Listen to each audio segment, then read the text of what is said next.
ఉన్న మొదటి పత్రిక 3వ అధ్యాయము 15వ వచనం మనం కలిసి చదువుదాం.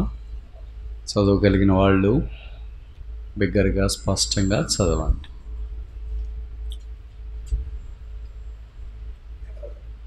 అయినను నేను ఆలస్యం చేసిన యెడల దేవుని మందిరములో అనగా జీవము గల దేవుని సంఘములో జనులు ఎలాగ ప్రవర్తింపవలెనో ఆ సంఘము సత్యమునకు స్తంభమును మధ్య భాగము జీవము గల దేవుని సంఘము. ప్రార్థన. ప్రేమగల తండ్రి యేసుక్రీస్తు ప్రభువారి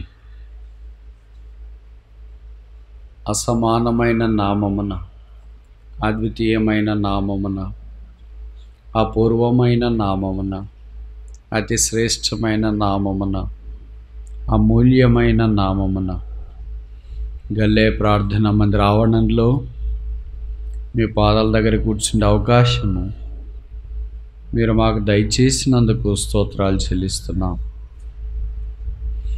ఇక్కడ ఏర్పాటు చేసిన ఈ సంఘమును బట్టి, దీపస్తంభాన్ని బట్టి స్తోత్రాలు. ఎంతమంది ప్రార్థించినారు, ప్రయాసపడ్డారు, చేయి చాపారు, చెమటోడ్చారు, కన్నీరు కార్చినారు. వారందరిని బట్టి మిమ్మల్ని స్తుతిస్తున్నాం. ఈ 3 దినాల ప్రత్యేక కోడికల కొరకై ప్రార్థించి ప్రయాసపడిన వారందరిని బట్టి స్తోత్రాలు. ఉదయకాలం మానవ అలవాట్లలో మీరు సహాయం చేసినారు, మీకు స్తోత్రములు చెల్లిస్తున్నాం. ఈ సాయంకాలం కూడా మేము చేరవచ్చి ఉండగా మీ రక్తము చేత మమ్మల్ని కడిగి పరిశుద్ధపరిచి కొన్ని మాటలు మీరు దయచేయమని ప్రార్థిస్తున్నాం. పాటల ద్వారా మీరు మహిమ పొందినందుకు స్తోత్రాలు. వచ్చిన వారందరిని బట్టి వదనాలు. వారి పనులున్నా, బాధ్యతలున్నా, శరీరం సహకరించకపోయినా, అలసిపోయినా, అనారోగ్యంతో ఉన్నా, కొంతమంది వచ్చినారు, వారందరిని బట్టి స్తుతిస్తున్నాం. ఆన్లైన్లో జాయిన్ అయిన వారిని బట్టి స్తోత్రాలు. వారికి కూడా అవసరమైన సందేశం మీరు దయచి మీ రక్తము చేత నన్ను కడిగి పరిశుద్ధపరచు. మీ మాట బయలుదేరుతోడని వెలుకలుగా ఆజ్ఞాపించు. మీ వాక్యము సత్యము, మీ వాక్యమందు మమ్మల్ని ప్రతిష్ఠించమని ప్రార్థిస్తున్నాం. ఈ 6 పాలెం కొరకు ప్రార్థన చేస్తున్నాం. రక్షణ లేని వారిని దృష్టించుము. ఈ గ్రామాన్ని కరుణించి రక్షణకు ఓడకు వెలపటున్నవారు రక్షణ ఓడలో ప్రవేశించినట్లు బలవంతం చేయమని ప్రార్థిస్తున్నాం. విందుకు వెలపటున్నవారు విందుశాలలో ప్రవేశించినట్లు ఆకర్షించమని ప్రార్థన చేస్తున్నాం. ఏ ఒక్కరూ నశించి నిత్య నరకములోనికి ప్రవేశించకుండా నిత్య రాజ్యములో పాలు పొందినట్లు ఆశీర్వదించుము, దీవించు. వచ్చిన అందరిని బట్టి స్తోత్రాలు. పిల్లలను కరుణించండి, చదువులో సహాయం చేయండి. 10వ తరగతి కొంతమందికి మంచి రిజల్ట్స్ ఇచ్చినారు, వారి భవిష్యత్తు మీ చిత్తములో ఉంచండి. ఇంటర్మీడియట్ రిజల్ట్స్ కొరకు కనిపెడుతున్నారు, సహాయం చేయండి. ఇంకా చదువులు చదువుతున్న వారికి కృప చూపించు. చేతి పనులు చేసుకుంటున్నవారు, చేపల చెరువులు, రొయ్యల చెరువులు చేసుకుంటున్నవారు, చేపలు ఏట కొరకు వెళ్తున్నవారు, పొలం పనులు చేసుకుంటున్నవారు, ఉద్యోగాలు చేసుకుంటున్నవారు, వ్యాపారాలు చేస్తున్నవారు, సేవ చేస్తున్నవారు, దైవ కార్యాల్లో సాగిపోతున్నవారు, ఇలాగ రకరకాల విభాగాల్లో పనిచేస్తున్న వారందరినీ మీరు కరుణించి కృప చూపించండి. అందరికి అవసరమైన సహాయం చేయండి. వంటగదిలో పనిచేస్తున్న వారికి కూడా కృప చూపించండి. కనబడని విభాగాల్లో సహాయపడుతున్న వారందరినీ జ్ఞాపకం చేసుకోండి. స్థానిక సంఘాన్ని బాధ్యత వహించువాని బట్టి స్తోత్రాలు.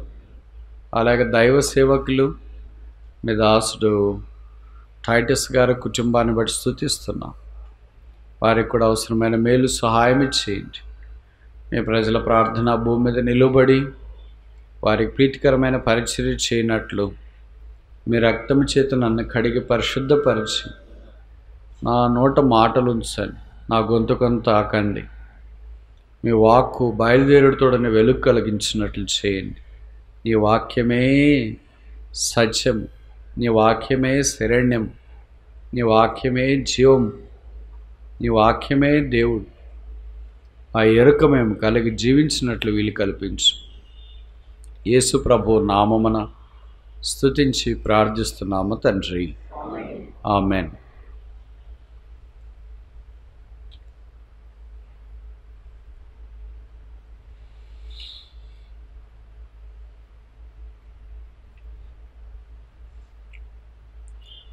లోపల ఖాళీకి స్థలం ఉంది.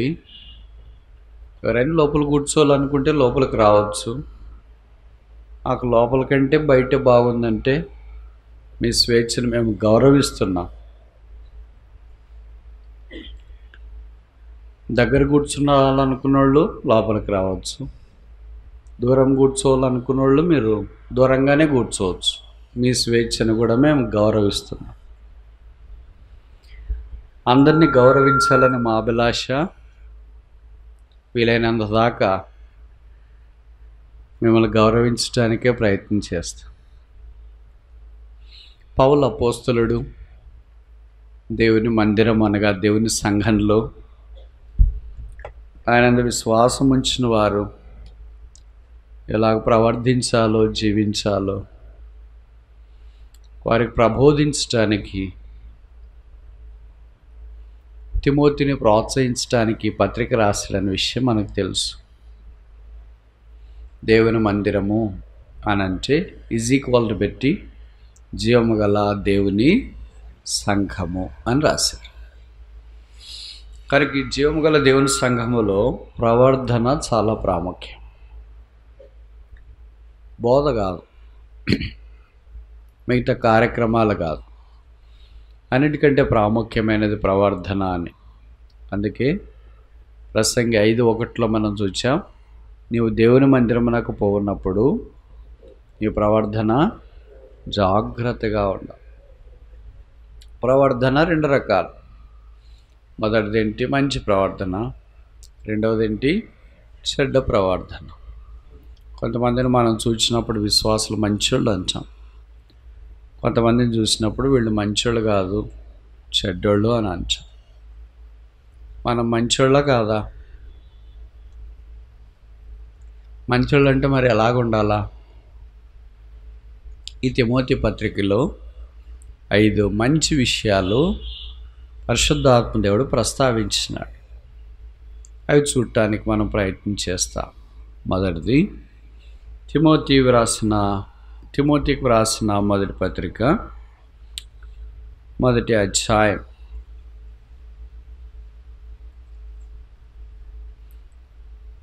5వ వచనం. ఉపదేశానుసారమేమనగా పవిత్ర హృదయం నుండి, మంచి మనస్సాక్షి నుండి, నిష్కపటమైన విశ్వాసం నుండి కలుగు ప్రేమయే. కనుక మొదటి మంచిదేంటి? మనస్సాక్షి, గుడ్ కాన్షియస్. 1వ అధ్యాయము 18వ వచనం. తిమోతికి రాసిన మొదటి పత్రిక 1వ అధ్యాయము 18వ వచనం. నా కుమారుడైన తిమోతి, నీవు విశ్వాసమును మంచి మనస్సాక్షిని కలిగిన వాడవై నిన్ను గురించి ముందుగా చెప్పబడిన ప్రవచనములు చొప్పున. చాలు. దానికి మళ్ళా మంచి మనస్సాక్షిని గురించి ప్రస్తావిస్తున్నాడు. నా కుమారుడు. పలు ప్రత్యేకంగా తిమోతికి ఈ బిరుదు ఇచ్చినాడు. తిమోతికి దేవుడు కొన్ని మంచి బిరుదులు ఇచ్చినాడు. తిమోతి అంటే మీకు తెలుసు కదా, రెవరెన్స్ ఆఫ్ గాడ్, దేవుని గణపరచువాడు అని అర్థం. వాళ్ళ అమ్మగారు యూదురాలు, వాళ్ళ నాన్న గ్రీకు దేశస్థుడు. అప్పట్లోనే కులాంతర వివాహాలు జరిగినాయి. ఇద్దరు కలిసేటప్పటికి వాళ్ళ నాన్నగారి గ్రీకులు అంటే తెలివికి ప్రసిద్ధి. ఇప్పుడు నెల్లూరుల మాదిరి అనుకోండి.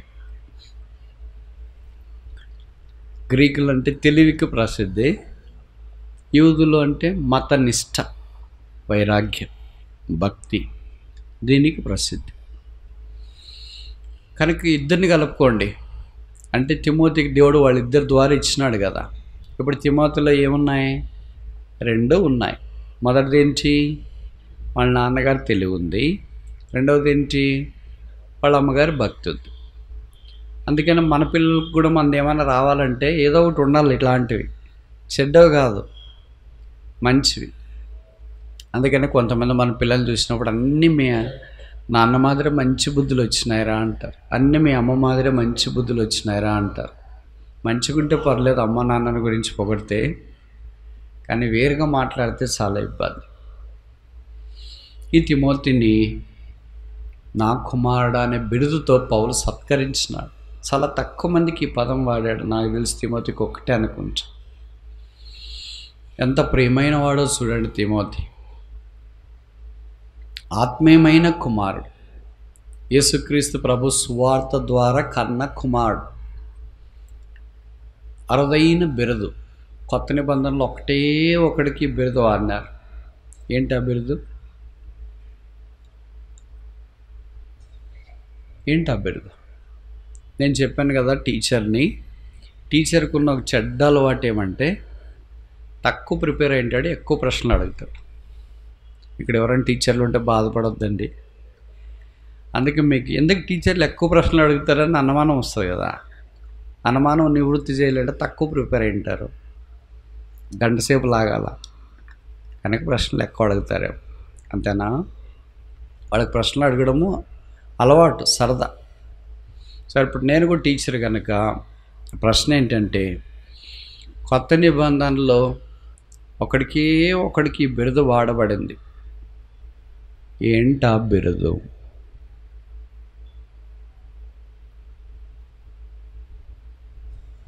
నేను చెప్పే మాటలు అర్థమవుతున్నాయి కదమ్మా. అంత తెలుగు మీడియమే కదా. ఇప్పుడు ప్రయత్నం చేయండి. ప్రయత్నం చేయరా? చేయండి, ఏదో ఒక ప్రయత్నం. ఆలోచించండి, నోరు తెచ్చి జవాబు చెప్పండి. మీ ప్రయత్నాన్ని దేవుడు సఫలం చేస్తాడేమో చూస్తాం. చెప్పరా అమ్మా? కరెక్ట్ చెప్తారు. మీరు చెప్పరు కానీ చెప్తే గన్ షాట్ కరెక్ట్ చెప్తారు. వినపడట్లేదు. సరే, నేనే చెప్తానులే. 6వ అధ్యాయము, తిమోతికి రాసిన మొదటి పత్రిక 6వ అధ్యాయము 11వ వచనం. చాలు. ఈ బిరుదు ఇప్పుడు మళ్ళా ప్రశ్నలు అడుగుతాం. బైబిల్ ఎంతమందికి వాడారు? కొత్త నిబంధనలు ఎంతమందికి? పాత నిబంధనలు ఎంతమందికి? మొదటి దైవజండి ఎవరు? ఆఖరి దైవజండి ఎవరు? ప్రశ్న అర్థమైనాయి. ఇప్పుడు మనము దైవజనులా కాదా? మీరు ఎవరు జవాబులు ప్రయత్నం చేయట్లేదేంటి? ఇట్లా అలవాటు అయిపోయారా? అట్లా అలవాటు కాకూడదు. ప్రయత్నం చేస్తుండాలా, ఆలోచిస్తుండాలా. వాక్యం నోటితో చెప్తే పాపిష్టి మా నోటితోనా పుణ్యమైన దేవుని వాక్యం చెప్తే మంచిది కదా. ఎప్పుడు చెప్పాలా వాక్యము? ఎప్పుడు పోట్లాడే దాంట్లోనే ఉంటుంది నోరు. ఉదయం లేచిన మొదలుకొని రాత్రి దాకా దేవుని మందిరంలో నోరు తెరిచి దేవుని వాక్యం చెప్తే ఎంత మంచిది. చెప్తారా? నేను చెప్పనా? కనీసం 8 మందికి పరిశుద్ధాత్మ దేవుడు ఈ బిరుదు వాడాడు. ఏ బిరుదు? Very good. ఇంత మాత్రమన్నా చెప్పండి. దైవజనుడా అనే బిరుదు వాడాడు. పాత నిబంధనలు ఎంతమందికి వాడాడు? 7 మందికి వాడాడు. కొత్త నిబంధనలు ఎంతమందికి వాడాడు? ఒక్కడికే వాడాడు. ఆశ్చర్యం కదా. కొత్త నిబంధనలు ఎంతోమంది గొప్ప గొప్పలు ఉన్నారు. ఉదాహరణకు సిమియోన్ లాంటి వాళ్ళు ఉన్నారు, పేతురు లాంటి వాళ్ళు ఉన్నారు, పౌలు లాంటి వాళ్ళు ఉన్నారు, బలమైన గొప్ప గొప్ప యోహాన్ లాంటి వాళ్ళు ఉన్నారు. వీళ్ళందరినీ దైవజనుడని సంబోధించలేదు పరిశుద్ధాత్మ దేవుడు. అందులో తిమోతిని వాళ్ళు ఏమో స్నేహితుడు సంబోధించలేదు దైవజనుడాన్ని. తిమోతిని సంబోధించింది ఈ మాట ఎవరంటే ఆత్మీయమైన తండ్రి లాంటి అపోస్తలుడైన పౌలు. చిన్నోళ్ళు కాదు. మనం చిన్నోళ్ళు పొగిడితే మీరు చాలా భక్తి కలిగిన వాళ్ళు అని అంటే అబ్బా మనం ఉబ్బి తెబ్బిబ్బి అయిపోతుంటాం, మనకు చెట్టు ఎక్కుతుంటాం. మీ ఊర్లో లేవనుకుంటా. మనకంటే గొప్ప వాళ్ళు భక్సింగ్ గారే మనం దగ్గరికి వచ్చి మనం దైవజనుడా అన్నాం అనుకో, ఇంక భూమి మీద నడుస్తారా మీరు? సముద్రం మీద నడుస్తారు. ఇప్పుడు అపోస్తలుడైన పౌలు అంత గొప్ప దైవజనుడు. ఆయన తిమోతిని అంటాడు, ఓ దైవజనుడా. దైవజనుడు అంటే అర్థం ఏంటి? రక్షించబడిన వాళ్ళంతా కాదు, వాక్యం చెప్పేవాళ్ళంతా కాదు, బోధకులంతా, విశ్వాసులు, సేవకులంతా అందరు దైవజనులు కాదు. ఎవరు దైవజనులు అంటే వాళ్ళు చేసే ఆలోచన, పరిచర్య, జీవితము దేవుని యొద్ద నుండి జన్మించినట్లు ఉండాల. Born of God. దైవ ప్లస్ జనుడు. తెలుగొచ్చు కదా మీకు? దైవజనుడు అంటే దేవుని యొద్ద నుండి జన్మించిన వాడు. అంటే రక్షణ పొందిన వాళ్ళంతా కాదు. ఆయన మాట తీరు, పలుకు, ప్రవర్ధన, పరిచర్య, బోధ, ఆ ధైర్యము, ఆదరణ ఇవన్నీ ఎలాగ ఉండాలంటే దేవుని యొద్ద నుండే వచ్చినాయి అన్నట్టుగా ఉండాలి. అలాంటి వాళ్ళు లేరా మరి? ఆది కాండం నుండి ప్రకటన దాకా 8 మందికి చెప్పారేంటి? మనలాంటి వాళ్ళంతా ఏమిటి? మనలాంటి వాళ్ళు ఎవరు లేరు అనుకోండి, అంతా మనకంటే గొప్ప వాళ్ళు ఎవరున్నారు బైబిల్లో? ఆదాము దైవజనుడు అని చెప్పలేదు, ఏబేలు దైవజనుడు అని చెప్పలేదు, అబ్రహామును దైవజనుడు అని చెప్పలేదు, హనోకును దైవజనుడు అని చెప్పలేదు, నోహ దైవజనుడు అని చెప్పలేదు. చెప్పారా? చాలా అరుదుగా ఈ మాట వాడబడుతూ వచ్చింది. కొత్త నిబంధనలోనైతే ఒక్కడికి వాడినారు పరిశుద్ధాత్మ దేవుడు. ఆయనే తిమోతి. ఈయన 2 పనులు చేయాలి. మొదటి పని ఏంటి? తిమోతికి రాసిన మొదటి పత్రిక 6వ అధ్యాయం 20వ వచనం. ఓ తిమోతి, నీకు అప్పగింపబడిన దానిని కాపాడి అపవిత్రమైన వట్టి మాటలకు, జ్ఞానమని అబద్ధముగా చెప్పబడిన విపరీత వాదములకు దూరముగా ఉండుడి. 2 చేయాల. ఎవరు? ఏ తిమోతి? వెరీ గుడ్, చాలా. ఓ తిమోతి. ఇప్పుడు మళ్ళీ ప్రశ్నలు అడుగుతా. ఓ అని బైబిల్లో ఎన్నిసార్లు వాడారు? ఎవరికి వాడారు? మనం పిలుస్తుంటాం కదా ఊర్లో పిల్లలను, వాళ్ళని ఏమని పిలుస్తారు మీరు? ఓ తిమోతి అంటారు. ఓ అంటే ఏంటి? వాళ్ళ ప్రత్యేకమైన దృష్టితో దేవుడికి కూడా వాడబడుతూ వచ్చింది ఇది.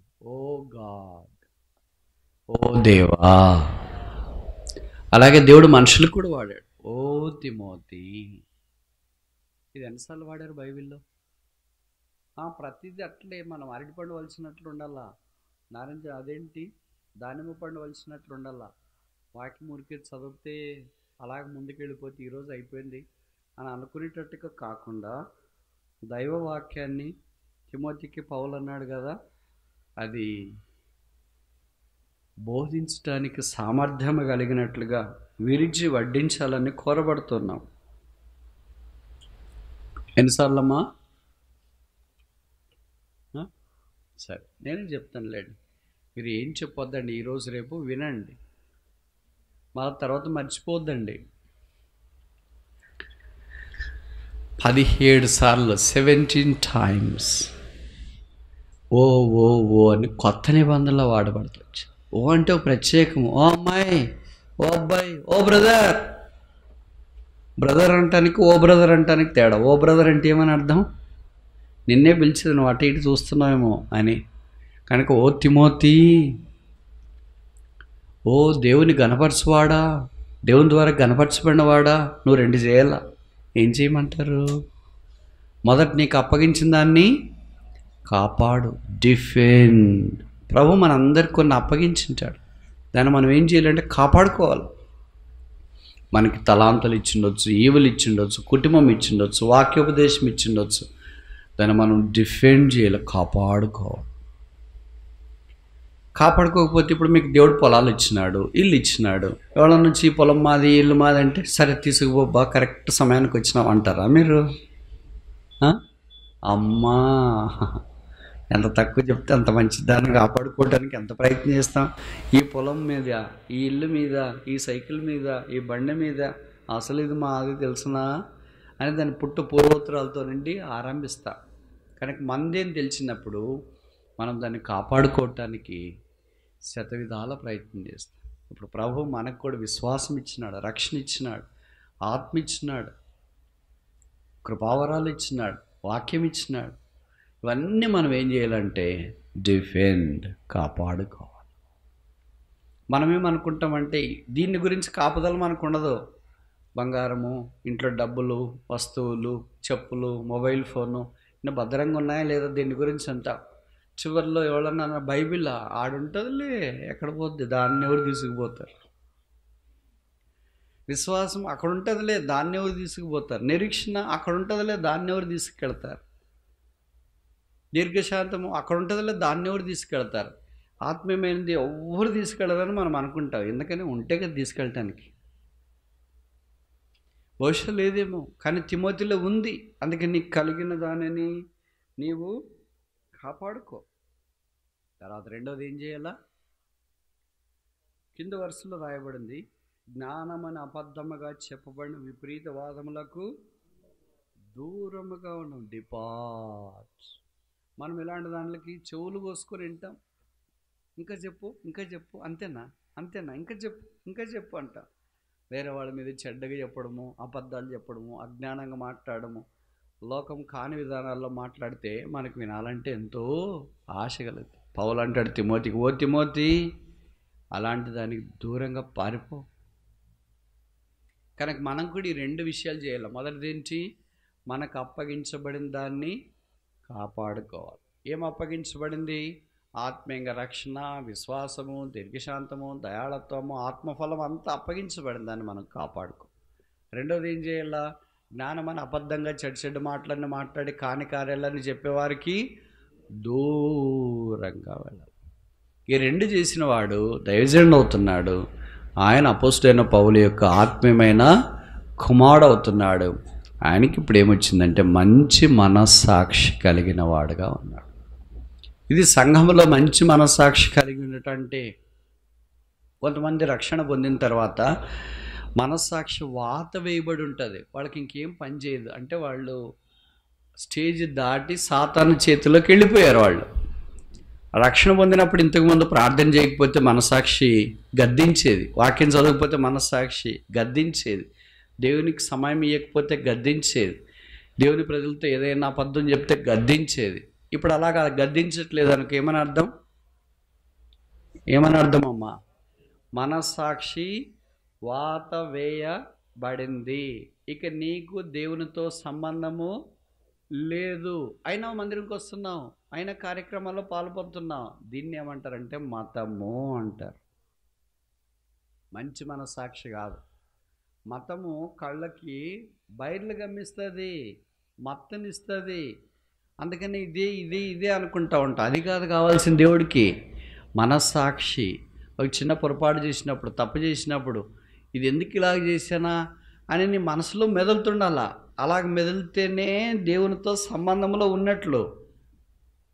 అలాగ మెదలకుండా ఉంటే దేవునితో సంబంధం మనకి ఏమైపోయింది? కట్ అయింది. ఇప్పుడు మీరు మొబైల్ ఫోన్ వాడతారు కదా, నేను కూడా వాడుతున్నా. మీ ఊరికి వచ్చిన తర్వాత నా ఫోన్ సరిగ్గా పనిచేయట్లేదు. ఎందుకని? సిగ్నల్ లేవు.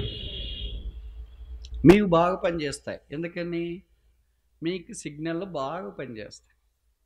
అలాగే దేవుడి దగ్గర కూడా మనకి సిగ్నల్ బాగా పనిచేస్తే అప్పుడు మనం దేవునితో సంబంధం ఉన్నట్లు. మన సిగ్నల్ మనస్సాక్షి పనిచేయకపోతే మనకు దేవునితో సంబంధం లేదు. ఈ రాత్రి అసలు నీకు మనస్సాక్షి ఉందా అంటాం కొన్నిసార్లు మాట్లాడేటప్పుడు. నీకుందా? లేదు. మనస్సాక్ష్యమైంది చనిపోయింది. ఎవరికి చనిపోతుంది? ప్రభు అంటే తెలియని వాళ్ళకి, ఎరగని వాళ్ళకి, ప్రభుని గురించి పరిచయం లేని వారికి డెడ్ కాన్షియస్, చనిపోయిన మనస్సాక్షి. అంటే వాళ్ళకి ఏం పాపం చేసినా ఏమనిపించదు, తిట్టినా ఏమనిపించదు, కొట్టినా ఏమనిపించదు, కానికార్యాలు చేసినా ఏమనిపించదు. ఒకరు చేయరు, ఇద్దరు, ముగ్గురు, నలుగురు, ఐదుగురు, జోడు గుంపులు గుంపులు. అందుకని మీరు చూసింటారు కదా, పాపం ఒకటి చేసి చాలా తక్కువ, ఎంతెంతమంది కలిసి చేస్తూ ఉంటారు. అది సరదా. దానికి ఏం మనసాక్షిని కోల్పోయినారు, వాళ్ళు ఆత్మీయంగా చనిపోయినారు. ప్రభుకు స్తోత్రాలు. ఎఫెసీ పత్రిక 2వ అధ్యాయంలో పాపముల చేతును, అపరాధముల చేతును చచ్చిన మనల్ని యేసుక్రీస్తు ప్రభువారు బ్రతికించుట కొరకై ఈ భూమి మీదకి మానవుడిగా దిగి వచ్చినాడు. మన పాపాలన్నీ శిలువ మీద మోసుకోవడానికి శిలువ మీదకి వెళ్ళాడు. ఆయన తల మీద ముళ్ళ కిరీటం, ముఖం మీద ఉమ్మి, చేతుల్లో మేకులు, దేహమంతా కొడదెబ్బలు, ప్రక్కలో బల్లెపోటు, ఆయన అమూల్యమైన రక్తం కార్చి చనిపోయి సమాధి చేయబడి తిరిగి లేపబడ్డాడు. యేసు ప్రేమ స్వరూపి, పాపల రక్షకుడు, మనుషులందరి రక్షకుడు, మరి విశేషముగా విశ్వాసులకు రక్షకుడు. ఈ రాత్రి యేసుని ఇంకా అంగీకరించుకున్నా ఉంటే, బహుశా నువ్వు ఆన్లైన్లో వాక్యం వింటుండొచ్చు, లేదా ఈ మందిరానికి వస్తుండొచ్చు, మీ అమ్మగారు నాన్నగారు రక్షించబడి ఉండొచ్చు, కానీ నీకు రక్షణ లేదేమో. మీ ఆయన రక్షించబడి ఉండొచ్చు, నీకు రక్షణ లేదేమో. మీ ఆవిడ రక్షించబడి ఉండొచ్చు, నీకు రక్షణ లేదేమో.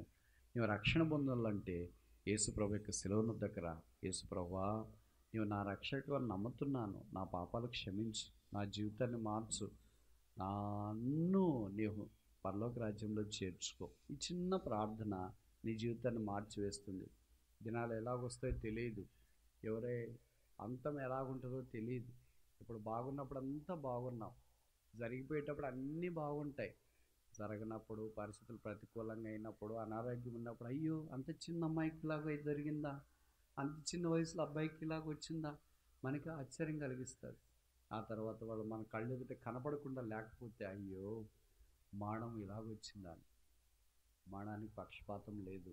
మరణానికి 5 లేవు చెప్పనా, చాలా లేవు. దాంట్లో మరణానికి క్యాస్ట్ ఫీలింగ్ లేదు, మా కులముళ్ళు అనే ఫీలింగు లేదు. రెండవది రిలీజియస్ ఫీలింగ్ లేదు, మతం యొక్క ప్రభావం దాని మీద లేదు. అయ్యో మా మతస్థులు వీళ్ళు ఎందుకు కబళించాలా అని మతం అనుకో. మూడవది రీజనల్ ఫీలింగ్ లేదు, మా జిల్లా వాళ్ళు కదా, సముద్రం దగ్గర కదా, చేపలు పట్టేవాళ్ళు కదా, మత్స్యకారులు కదా, గీత కార్మికులు కదా, దానికి అలాంటి ఫీలింగ్ కూడా లేదు. నాలుగవది దానికి దయ లేదు. అయ్యో చిన్నపిల్లలు వాళ్ళ దగ్గరికి ఎందుకు వెళ్ళాలనుకోరు, అయ్యో సిస్టర్స్ కదా వాళ్ళ దగ్గరికి ఎందుకు వెళ్ళాలనుకోరు, బ్రదర్స్ కదా వాళ్ళ దగ్గరికి ఎందుకు వెళ్ళాలనుకోరు, బాగా అందంగా ఉన్నారు కదా వీళ్ళ దగ్గరికి ఎందుకు వెళ్ళాలనుకోరు, బాగా డబ్బులు ఉన్నాయి కదా వీళ్ళ దగ్గరికి ఎందుకు వెళ్ళాలనుకోరు, రాజకీయ నాయకులు కదా వాళ్ళ దగ్గరికి ఎందుకు వెళ్ళాలనుకోరు, వీళ్ళు పేదవాళ్ళు కదా వీళ్ళ దగ్గరికి ఎందుకు వెళ్దాంలే అని అనుకోరు. ఎవరైనా ఒకటి. ఐదవది ఆఖరిది మరణానికి పక్షపాతం, అందరినీ కబళించి వేయటానికి వస్తుంది. దయ లేదు, పక్షపాతం లేదు, ప్రాంతీయ అభిమానము లేదు, మతాభిమానము లేదు, కులాభిమానము లేదు. దాని పేరు ఏంటంటే మరణం. కనుక దీన్ని చెప్పి మిమ్మల్ని భయపెట్టిస్తున్నామని కాదు, ఇది వాస్తవం. ఏదో ఒకరోజు సంభవిస్తుంది. అంటే మరణం తర్వాత జీవం. పరలోక రాజ్యంలో ప్రవేశించాలి. అక్కడ ఇట్లాగా చీకటి లేదు, బాధ లేదు, వేదన లేదు, చేపల చెరువులు లేవు, రొయ్యల చెరువులు లేవు, సముద్రం లేదు, దుఃఖం లేదు, వేదన లేదు, కన్నీరు లేదు. దేవుని రాజ్యంలో సదాకాలం అంచు. ఆ రాజ్యం వద్ద, ఆ పరలోకం వద్ద, పరదైసు వద్ద, ఆ దేవునితో ఉండే భాగ్యం వద్ద ప్రభువైన యేసునందు విశ్వాసం ఉంచు. అప్పుడు నీవును నీ ఇంటి వారును రక్షణ పొందుతారు. ఇప్పుడు ఎవరు రక్షణ పొందినారో వాళ్ళకి ఏంటంటే మనస్సాక్షి అనేది వస్తుంది. మన మనస్సాక్షి ఈజ్ ద హైయెస్ట్ కోర్ట్. మనం తప్పు చేసినామా లేదా, తప్పు మాట్లాడినామా లేదా, తప్పు ప్రవర్తించినామా లేదా, బయటతోనేమో నోరేసుకొని ఆ మాటలు ఈ మాటలు సర్దొచ్చు, మనకు లోపల తెలుస్తుంది కదా మనం పొరపాటు చేసామా లేదా అని. కనుక మంచి మనస్సాక్షి కలిగి జీవించు. ఈ దినాల్లో విశ్వాసం మనస్సాక్షి లేకుండా జీవిస్తున్నారు. ఎన్ని నేరాలు ఘోరాలు చేసినా తిరిగి మామూలుగానే ఉన్నారు. ఏం బ్రదర్ బాగున్నారు, ఏమక్క బాగున్నారు, అసలు వాళ్ళ గురించి విన్న తర్వాత, వాళ్ళ మాటలు విన్న తర్వాత అసలు వినింది నిజమేనా, నిజమే, కానీ వాళ్ళు మనస్సాక్షి లేకుండా జీవిస్తారు. అలాంటి వాళ్ళ దేవుని యొక్క సంఘంలో దేవుడి కోరినట్టు ప్రవర్తించలేదు. రెండవది చూస్తామా? తిమోతికి రాసిన మొదటి పత్రిక, మొదటి అధ్యాయము 18వ వచనం. నా కుమారుడైన తిమోతి, నీ విశ్వాసమును మంచి మనసాక్షిని కలిగిన వాడవై నిన్ను గూర్చి ముందుగా చెప్పబడిన ప్రవచనములు చొప్పున ఏ పోరాటం? మంచి పోరాటం, గుడ్ ఫైట్. అలా నేను అడుగుతా, మొదటిది ఏంటమ్మా? మంచి మనస్సాక్షి. రెండవది ఏంటి? మంచి పోరాటం. అంటే పోరాటాలు ఇలా కూడా ఉంటాయా అని. మనం చేసే పోరాటాలన్నీ చెడ్డ పోరాటాలు. ఏమంటాం? మీ ఇంటికి మా ఇల్లు ఎంత దూరమో మా ఇల్లు కూడా మీ ఇంటికి అంతే దూరం. మీరు మాకు సహాయం చేస్తే మేము మీకు సహాయం చేస్తాం. మీరు మంచిగా ఉన్నంత కాలము మేము మంచిగా ఉంటాం. మీరు నాలుక భుజం మీద వేసుకొని వస్తే మేము కూడా వేసుకొని వస్తాం. మేమేమి తక్కువ తినలేదు. మాట్లాడేటప్పుడు పోట్లాడేటప్పుడు అంటాం కదా, మీకింటే 2 ఆకులు ఎక్కువే తిన్నాము లేదు. ఇది పోరాటం కాదు, మంచి పోరాటం.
ఒక్కొక్క రకంగా ఉంటారు. మరలా మనకి ఈ దేవుని యొక్క వాక్యం ద్వారా కొంత ప్రోత్సాహం, పురికొల్పు, ఆదరణ కలదు. ఇలా పాడుతున్నాను లేస్తున్నా. మీ భాషలో చెప్పాలంటే కరెక్ట్గా చెప్పమంటారా వద్దా? ఆటుపోట్లు. మీకు సముద్రంలో ఆటుపోట్లు తెలుసు కదమ్మా. 24 గంటలకి ఆటలు ఎన్ని వస్తాయి, పోట్లు ఎన్ని వస్తాయి తెలుసా? తెలియదు కానీ వస్తుంటాయంటారా? ఆటు పోటు. పోటు అంటే సముద్రము ముందుకు వస్తుంది, వెనక్కి పోద్దా? ముందుకు వస్తుంది పోటు. మనం కూడా పోటులో ఉన్నప్పుడు ఆత్మీయంగా ఎలాగుంటాం? అన్నిట్లో ముందుకి ప్రార్థన, వాక్యము, పరిచర్య, సువార్త, వంటలు చేసేది, చేయి చాపేది, పరిచర్యలో పాల్పొందేది. పోటు వచ్చింది ఎవరికి? గల్లీలో ప్రార్థన మందిరానికి. ఆ పోటు పోయి ఏమవుతుందంటే ఆట వస్తుంది, వెనక్కి పోతుంది. ఏమక్క రావట్లేదు, బాగలేదు బ్రదర్. ఏం బ్రదర్ కనపడట్లేదు? మా ఆవిడికి బాగలేదు బ్రదర్. ఏంటి కుటుంబం ఈ మధ్యలో రావట్లేదు ఏంటి? ఏం చెప్పుకుంటానులేండి, కడుపు ఉబ్బిపోయింది, చించుకుంటే ముందుకు పడుతుంది, అట్లా పెట్టుకుంటే వాసన వస్తుంది. మాకు చెప్పే సమస్యలేనా? ఏం చేస్తాం, మా దగ్గరికి ఎవరు రాలేదు. ఇది ఏమంటారు? ఆట పోట. ఇప్పుడు చెప్పండి, ఆటుపోట్లు సమానంగా వస్తాయా? సముద్రంలో ఎక్కువ ఒకటి తక్కువ ఒకటి వస్తుందా? సమానంగా వస్తాయి. 2 ఆటలు 2 పోట్లు. 3 ఆటలకు పోటు రాదు, 3 పోట్లకు ఆట రాదు. అర్థమైంది నేను చెప్పే మాటలు? అలాగే మనం కూడా 2 అడుగులు ముందుకు పోయినట్లు ఉంటుంది. తర్వాత వెనక్కి ఎన్ని అడుగులు వచ్చింటాం? 2 అడుగులు వచ్చింటాం. ఎంత దూరం నడిచారు? ఇప్పుడు ఎక్కడున్నారో అక్కడే ఉన్నారు.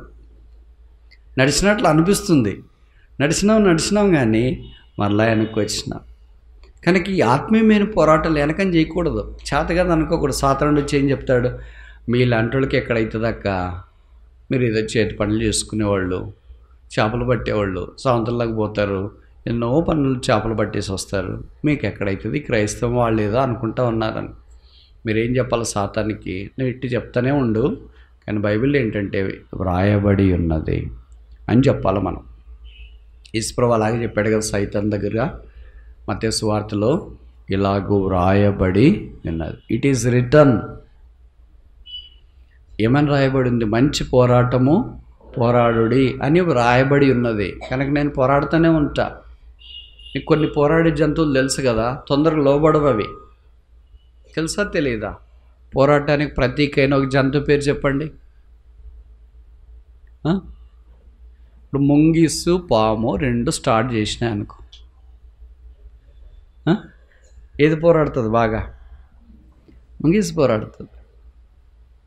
పామైనా తప్పించుకొని పోతుంది, కానీ ముంగిసు పొరపాటును కూడా తప్పించుకొని పోదు. అందుకే బైబిల్లో రాసినారు, తేళ్లను పాములను అణగదొరక్కదు, సింహములు నాగపాములు అణగదొరక్కదు. తేళ్ళు అంటే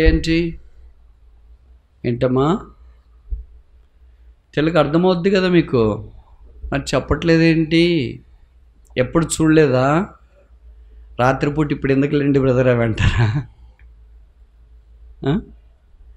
కొంతమంది విశ్వాసులు కూడా తేళ్ళు లాంటి వాళ్ళు ఉంటారు, కొంతమంది విశ్వాసులు పాములు లాంటి వాళ్ళు ఉంటారు, కొంతమంది విశ్వాసులు గర్జించి సింహం లాంటి వాళ్ళు ఉంటారు. రకరకాల వాళ్ళు ఉంటారు. మన ఇంట్లో మరి ఏం చేస్తాం? కాదనలేం కదా. ఊరైన తర్వాత తేళ్ళు ఉంటాయి, పాములు ఉంటాయి, సింహాలు ఉంటాయి, కాదనలేం కదా.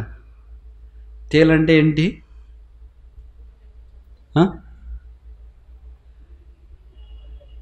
తెలుగు ఎవరికి రాదు, అంత ఇంగ్లీషేనా? తేలంటే ఏంటి? వెనక నుండి కుట్టేది.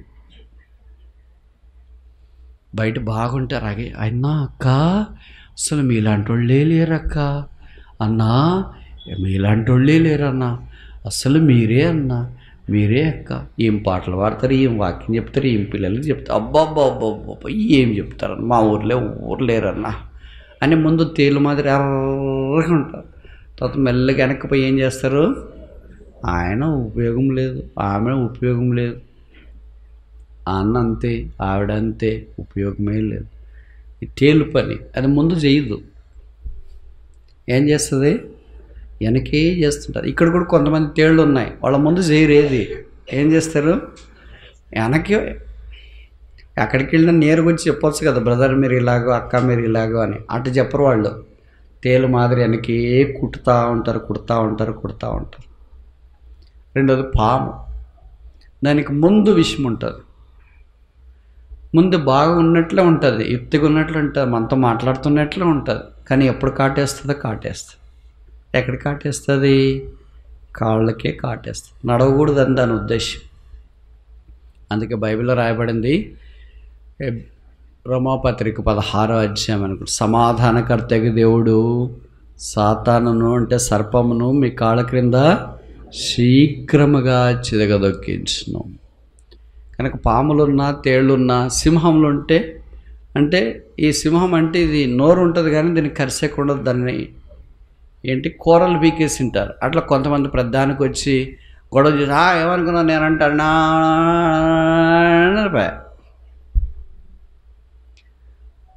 అది సింహాలు, అదే అరిసే కుక్క కరవదంటారు కదా, అరుస్తూ ఉంటాయి.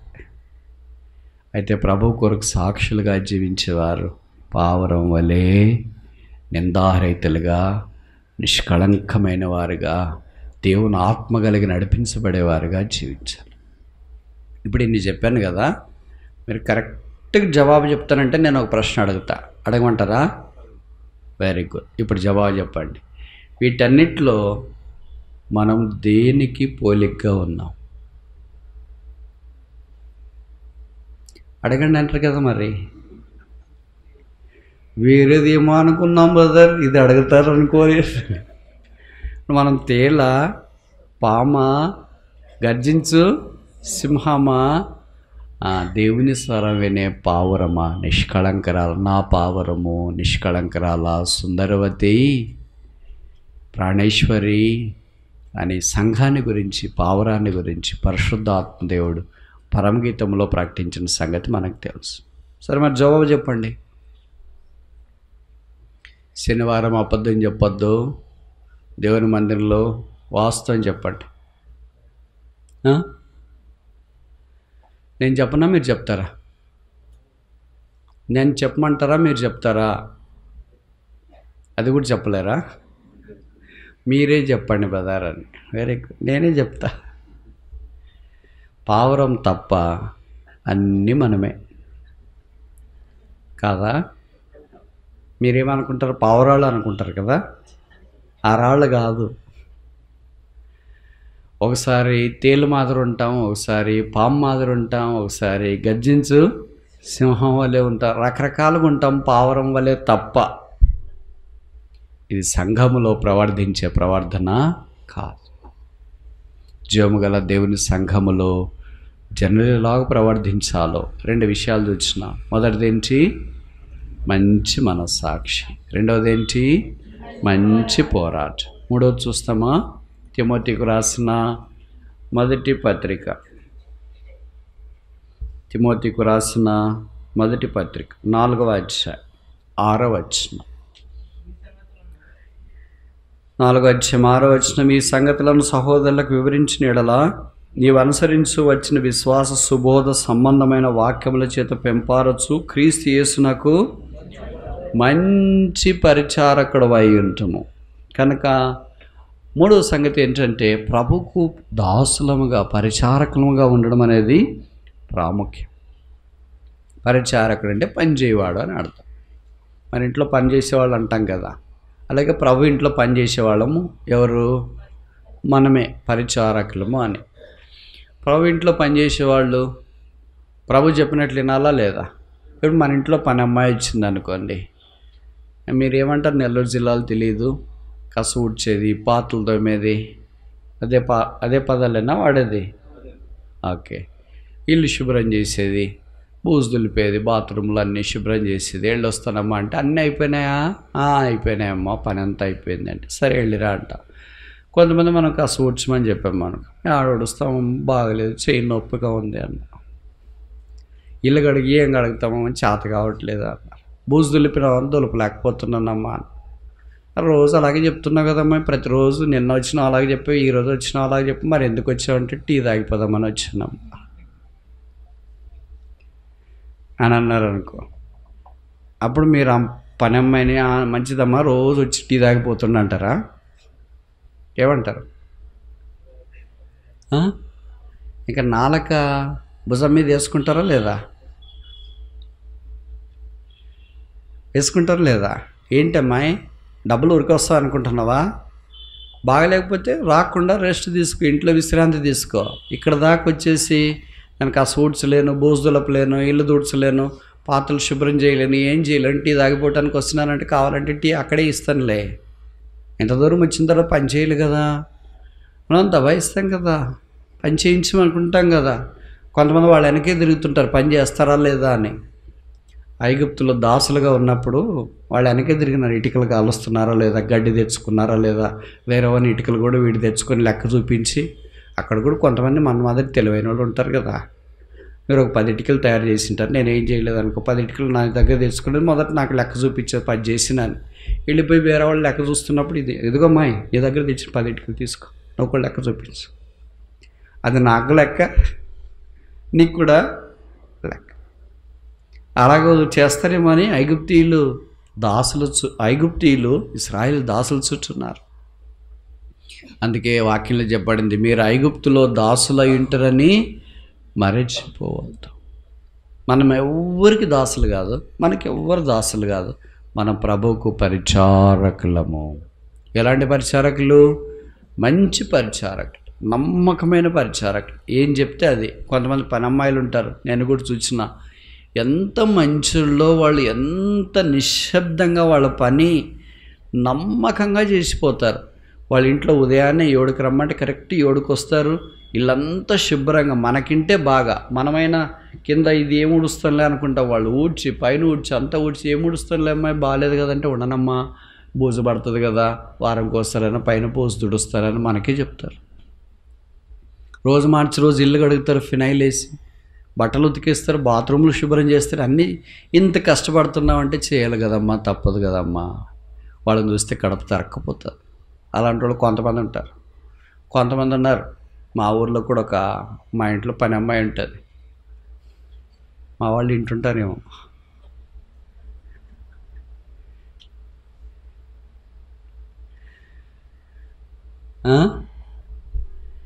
ఆ అమ్మాయి ఉదయం ఇంటి ఊడ్చడానికి వస్తుంది. కసు చీపుడుతో ఇక్కడొకటి అక్కడొకటి వేస్తుంది. నారంలో కూడా ఊడ్చడానికి వస్తుంది. నేనేం చెప్తున్నానంటే, అమ్మాయి నువ్వు ఊడ్చేది నాకు నచ్చట్లేదు, చీపురు నాకు ఇవ్వండి. తీసుకో సార్. ఏం చెప్పాలి? తీసుకో సార్, చీపురు నాకే ఇస్తే. సరే, నాకేం చిన్నతనం కాదు కదా నా రూమ్ ఊడ్చుకోవటానికి. కానీ నేను శుభ్రంగా నా రూమ్ ఊడ్చేసి, అమ్మాయి చీపురు తీసుకు అయిపోయిందా సార్ అంటే, నేను ఊడుస్తున్నప్పుడు నేను ఊడుస్తానులే సార్ అని రావచ్చు కదా. ఇలాంటి వాళ్ళు ఉంటారు కొంతమంది. దేవుని మందిరంలో కూడా ప్రభు మనకి ఏదైనా పని చెప్పాడు అనుకో, ఏంటి బ్రదర్ సరిగ్గా చేయట్లేదంటే, ప్రభా చేసుకో ప్రభా. అలాగంటే ఎలాగుంటుంది? చేయాలి కదా మరి. మంచి పరిచారకుడు అంటే దేవుడు కోరినట్లు పరిచర్య చేసేవారుగా మనం ఉండాలి. జ్ఞానయుక్తంగా పరిచర్య చేయాలి. మోటుకు కాదు. అంటే చెప్పినారు కదా చేయాలంటే చేయాలా, ఏం చేస్తాం చేయకపోతే వాళ్ళు బాధపడతారు అన్నట్టు కాదు. మీలాంటి ఒక ఊర్లో ఒక భార్య భర్తలు ఉన్నారు. వాళ్ళకి 4 కొడుకులు ఉన్నారు. వాళ్ళకి పెళ్ళిళ్ళ వయసు వచ్చింది. కోడళ్ళు కూడా తెచ్చుకున్నారు. పాతకాలంలో ఉమ్మడి కుటుంబాలు ఉండేవి. అంటే అందరు కలిసే ఇంట్లో ఉండేవాడు. 4 కొడుకులు, వాళ్ళ కుటుంబాలు అందరు కలిసి ఉండేవాడు. అప్పుడు పాతకాలంలో అత్తగారిదే అంత అధికారం. ఇప్పుడు కూడా కొన్ని చోట్ల ఉంటారు అనుకో, కొన్ని చోట్ల పాపం మూలకు పడిపోయి ఉంటారు. ఆ కాలం పోయింది. ఏ కాలం? అత్తగారి కాలం పోయింది. ఇప్పుడు కోడల కాలం వచ్చింది. సరే, అత్తగారు ఏం చేశారంటే కోడల్ని పిలిచేసి నలుగురిని, మీ 4 రోజు ఈ పనులు చెప్తా, ఈ పని మీరు చేయాలని. 4 కోడలు, పెద్ద కోడలు, మొదటి కోడలు, 2వ కోడలు, 3వ కోడలు, 4వ కోడలు ఇలాగొచ్చి. అప్పుడు అట్లా నిలబడేవాళ్ళు అత్తగారు పిలిస్తే. ఇప్పుడు అత్తగారు పిలిస్తే వస్తానులే, నీకంటే పని లేదు పాట లేదు, ఎప్పుడు పిలుస్తూనే ఉంటాం, మాకు ఎన్ని పనులు ఉన్నాయి తెలుసా ఏంటి? కాదమ్మా, ఇట్లా ఒకసారి వచ్చిపోకపోయావా, వస్తానులేండి అని ఆమె అరిసి అరిసి అరిసి అరిసి గొంతు పోయి ఇంకా అలాగే ఉండిపోయింది. ఎప్పుడు మనకు నచ్చినప్పుడు ఏం పిలిస్తే ఆమె మర్చిపోయి ఉంటుంది ఎందుకు పిలిచిందో. అలాగుంటుంది మనం. అప్పుడు అట్ట కాదు, కోడలు పిలిస్తే దెబ్బకు సెట్ అయ్యి వచ్చి నిలబడుతుంది. పోలీస్ డిపార్ట్మెంట్లో మాత్రం ఉండేది అప్పుడు. అత్త కోడలు అట్టే. మొదటి కోడలికి చెప్పింది, అమ్మాయి అందరూ మన ఇంట్లో కుటుంబ సభ్యులు అంతా ఉమ్మడి కుటుంబం అంటే అందరు కలిసి ఉండే కుటుంబం. అందరు భోజనానికి కూర్చున్నప్పుడు నువ్వు అందరికీ, అప్పుడు ప్లేట్లు పెట్టడం కష్టంగా ఉండేది, కడిగేది అన్నీ. అందుకని ఇస్త్రాకులు ఉంటాయి కదా, అరిటాకులు లాంటివి. వాళ్ళకి అరటి తోటలు ఉన్నాయనుకో, అందరికీ ఖాళీ అరిటాకులు పెట్టాలి. మొదటి కోడలకు చెప్పింది. సరే అత్తయ్య. 2వ కోడలే, ఇదేంటంటే నువ్వు అన్నీ అదేంటి మీరు కూరలు అంటారా, ఏదైనా కర్రీస్ ఉంటాయి కదా మనం, వంకాయ, గోంగూర, అది పప్పు, ఇవన్నీ నువ్వు వడ్డించాలి. సరే అత్తయ్య. 3వ కోడలు పిలిచింది, నువ్వేం చేయాలంటే అందరికీ అన్నం వడ్డించాలి. సరే అత్తయ్య. 4వ కోడలు పిలిచింది, నువ్వేం చేయాలంటే అందరు తిన్న తర్వాత ఆకలి తీసేయాలి. బాగుందా లేదా పని? సరే, ఒక రోజు సాయంకాలం ఇలాగ రాత్రి 9 గంటలు అయిపోయింది. ఇంట్లో అందరూ కూర్చున్నారు, ఒక 20 మంది కూర్చున్నారు. పెద్ద కోడలు వచ్చింది, నేరుగా అందరికి ఆకలి పెట్టింది, వెళ్ళిపోయింది. 2వ కోడలు వచ్చింది, ఆమె పని ఏంటి, అన్ని కూరలు అన్నీ వడ్డించింది, ఆమె వెళ్ళిపోయింది. 3వ కోడలు అన్నం ఇంకా రెడీ కాలేదు, అక్కడెక్కడ తోడుకుంటా ఉంది. 5 నిమిషాలు 10 నిమిషాలు అయింది, ఇంకా రాలేకపోయింది. ఇప్పుడు 4వ కోడలు వచ్చేసింది, ఆకలి అన్నీ తీసేసి బుట్టలో పడేసి.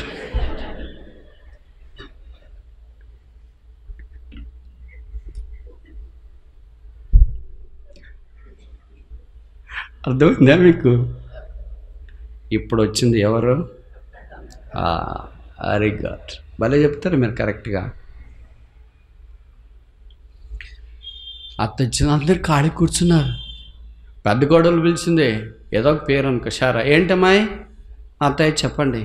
ఏం 9 అయిపోయింది కదా, ఇంకా భోజనం వడ్డించట్లేదు ఏంటి? ఆకలి ఎక్కడోనే తీసుకునిరా. అయ్యో అత్తయ్య, పెట్టేశాను ఇందాక. ఎక్కడ పోయి అమ్మాయి పెట్టేశానంటావేంటి? అంత నిర్లక్ష్యంగా మాట్లాడుతున్నావు. అసలు పెడితే ఆకలి ఎలాగపోతాయి, గాలికి ఎగిరిపోతాయి ఏంటి? తీసుకుని రా. లేదు అత్తయ్య పెట్టేసాను అత్తయ్య. ఆకలి పెట్టావా? అసలు నువ్వు పెట్టినావా లేదా రెండో దాన్ని అడిగితే తెలిసిపోద్ది. రెండో కోణం పిలిచింది, ఏదో ఏది రిబ్కా అనుకో. ఆ రిబ్కా అత్తయ్య చెప్పండి అమ్మాయి కూరలు ఎక్కడా? అయ్యో వేసేసాను అత్తయ్య. ఆకలి పెట్టేసినారా? పెట్టేసిండ్రు అత్తయ్య. ఆ ఆకులోనే నేను కూరలన్నీ వేసేసాను, తాళింపు వేసినాను, తర్వాత ఉల్లిపాయ పచ్చడి వేసిన, ఎల్లిపాయ పచ్చడి వేసిన, అన్ని పచ్చళ్ళు అన్నీ వేసేసాను అత్తయ్య. చేసినవన్నీ నిజమా? అక్కడేవేంటి? ఏమో తెలియదు అత్తయ్య. మూడో ఆమెను పిలిచింది. ఆమె పేరు ఏదో ఒకటి, ఏం పెడదాం? ఓకే హన్నా అని పెడదాం. హన్నా ఏంటి? అత్తయ్య చెప్పండి. ఏంటి అన్నం వడ్డించలేదు? ఇంకా అక్కడ ఉడుకుతుంది, గంజి ఉంచేసారు అత్తయ్య, ఇంకా తీసుకురాలేదు. మరి అప్పుడు ఆకలని తీసేసారేంటి? నాలుగో కోడలు పిలిచింది. ఏంటి ఆకలని ఎక్కడ పడేసి? ఏం పేరు పెడదాం ఏమికి? మీ ఊరి పేరు పెడదామా? మీ ఊరు అమ్మాయి అనుకుంటా కదా. ఏంటి ఆకలని? అత్తయ్య మీరే కదా చెప్పేశారు, ఆకలన్నీ తీసేయమ్మా, నువ్వు చివర్లో వచ్చి అన్నారు.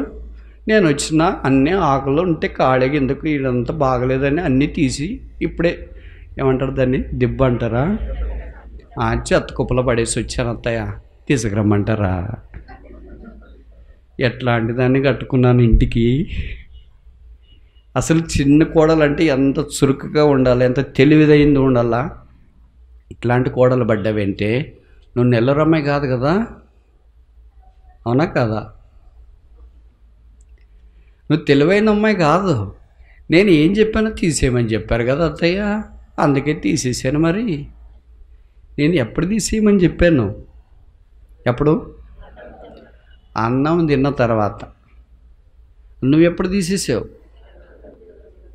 అన్నం వడ్డించక మునిపే తీసేసాను. ఎందుకు అలాగ తీసేసావు? మరో అన్నం వడ్డించలేదు ఏం చేయమంటారు? నా పని తీసేసేదే కదా, నేను కూడా వెళ్ళి పడుకోవాలి కదా, అందుకనే తీసేసి వెళ్ళిపోయి ఎప్పుడు వడ్డిస్తారో తెలియట్లేదు. దీన్ని ఏమంటారంటే కామన్ సెన్స్ అంటారు. మనకు పని చెప్పినారని మన పని మనం చేసుకుని పోతే అసలు ఎప్పుడు తీసేయాలా, ఎందుకు తీసేయాలా, అసలు నీకు ఆకలి తీసేయమంటే ఏమని అర్థం? తిన్న తర్వాత ఇతరులకు ఇబ్బంది లేకుండా నువ్వు వెళ్ళి తీసేయమ్మాయి అని నీకు చెప్పినారు. తినకముందే కూరలు అన్నీ పెట్టిన తర్వాత ఆకలని అంత ఆఖరి కూడలైనంత మాత్రం ఇలాగ చేయొచ్చా? ఇప్పుడు చెప్పండి, మళ్ళీ చివరి ప్రశ్న అడిగి ముగిస్తా. మనం ఈ 4 రకాలైన కోడల్లో ఏ టైపు? మన టైపే లేదా? చెప్పరేంటి? మన టైపే లేదా? ఉంది మన టైపు. మన టైప్ ఏంటి? ఆఖరి 4వ రకమైన కోడలు. వాళ్ళు చెప్పమన్నారు చేసిన, చేయమన్నారు చేసిన, అంతే. నీళ్ళు పోయమన్నారు పోసిన, అసలు ఇప్పుడు పోయొచ్చా లేదా? ఆకు పెట్టమన్నారు పెట్టిన, మన దగ్గర రమ్మన్నారు వచ్చిన, ఊడ్చమన్నారు ఊడ్చిన, వేయమన్నారు సావులు వేయమన్నారు వేసిన. చెప్పినారు కనుక చేసినాను కాదు, కొద్దిగా తెలివి ఉపయోగించాలా. ఇప్పుడు చేయాలనా? ఇప్పుడు అవసరమా? ఎంత చేయాలా? అర్థమైతే నేను చెప్పే మాటలు. యోసేపుకి వాళ్ళ నాన్నగారు ఏం చెప్పాడంటే, అన్నోళ్ళు దూరము ఇదేంటి గొర్రెల మందని తీసుకొని వెళ్ళారు, వాళ్ళకు నువ్వు భోజనం తీసుకెళ్ళాలా అని చెప్పినాడు. మన లాంటి వాళ్ళకి చెప్తే ఎంతమందికి తీసుకెళ్ళాలి? 10 మందికి ఒకటే తీసుకెళ్ళాలి. చూడు 10 మందికి ఒకటే తీసుకెళ్ళాలంటే ఎంత బరువు ఉంటుంది? అన్నీ మోసుకొని వెళ్ళాడు. పలానా మీ ఊర్లో ఉన్నారని చెప్పారు అనుకో, 6 పాలెంకి వెళ్ళాలరా అని చెప్పారు. వచ్చినాడు, లేరు. మనమైతే ఏం చేస్తాం? లేరు కదా అని నెక్కిపోతాం.